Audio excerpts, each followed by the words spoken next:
कार्तिक महीना शुक्ला तिथि दीपावली के बाद, दीपावली के बाद।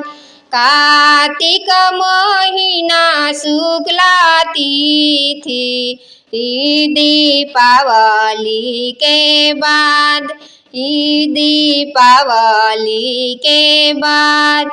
नैहर से आवे मोरे भैयावा, नैहर जइबो जरूर, नैहर जइबो जरूर।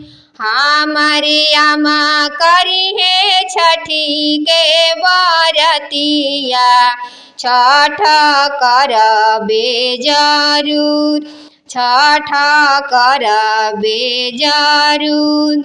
हमारे भाभी करिहे छठी के बरतिया, छठ करबे जरूर, छठ करबे जरूर।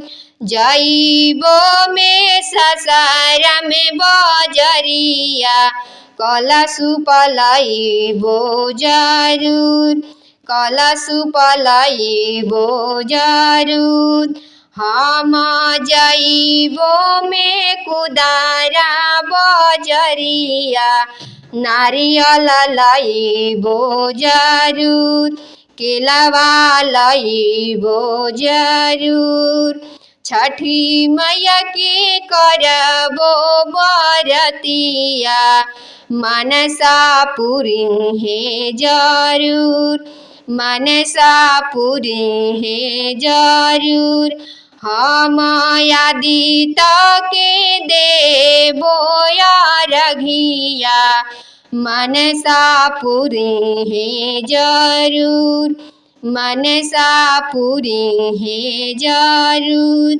हम सूरज देव के देबो अरघिया, मनसा पुरिहे जरूर, मनसा पुरिहे जरूर।